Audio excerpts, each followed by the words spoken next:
Jennifer and juntanos sa Abis Uad 4G. Today I will discuss a Treaty of Versailles. On June 28, 1919, Germany and the Allies signed the Treaty of Versailles, officially putting an end to World War I.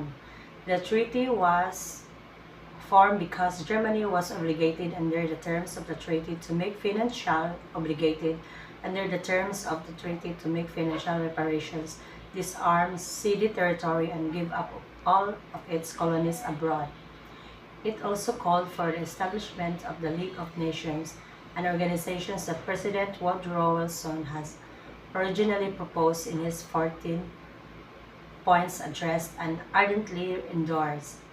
Despite Wilson's efforts, which included a speaking tour of the country, the Treaty of Versailles was twice rejected by the U.S. Senate in 1990 and 1920.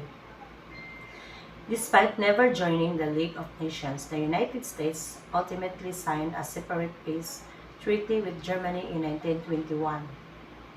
One of the most debatable armistice agreements in history is the Treaty of Versailles. The so-called War Guilt Clause of the treaty required Germany and other Central States to bear full responsibility for World War I, which resulted in territory loss, a reductions in military strength, and reparations to Allied powers. Some historians believe the Treaty of Versailles was one of the most serious acts of political wisdom for which our statements have ever been responsible.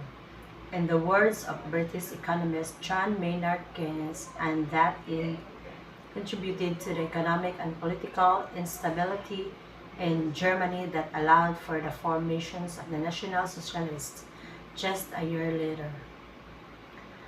Other historians point out that the Treaty of Versailles was actually quiet restraint. Allied forces did not occupy Germany or any other Central Powers after the war.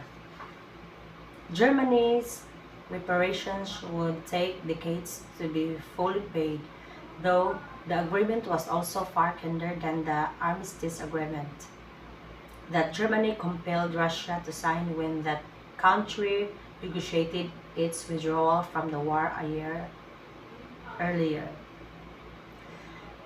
The treaty was formed by such the United States entered the war against the Central Powers in 1917, and President Woodrow Wilson largely shaped the peace terms. His war aim was to detach the war from nationalistic disputes and ambitions.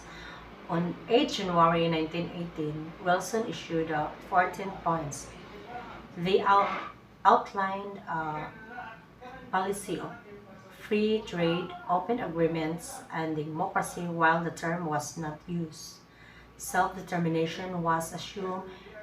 It called for a negotiated end to the war, international disarmament, the withdrawal of the Central Powers from occupied territories, the creation of a Polish state, the redrawing of Europe's borders along eth- ethnic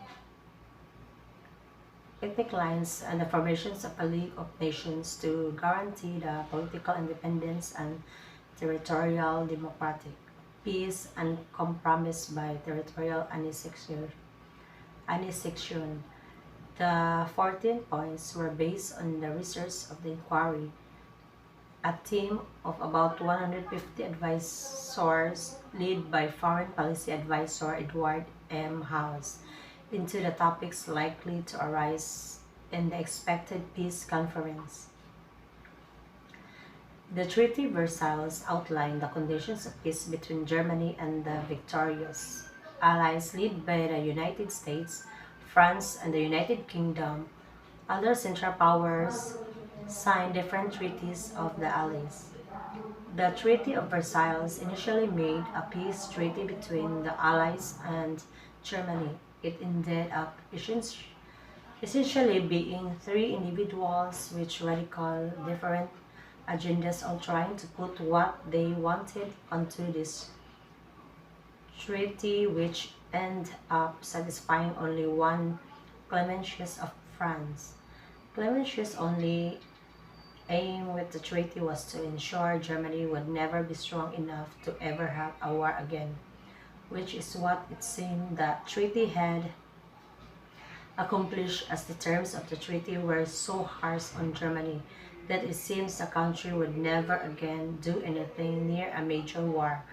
Wilson and Lloyd George of America and Britain were both wary of punishing Germany too harshly, as for various reasons they believed it would not lead to complete peace. Thank you.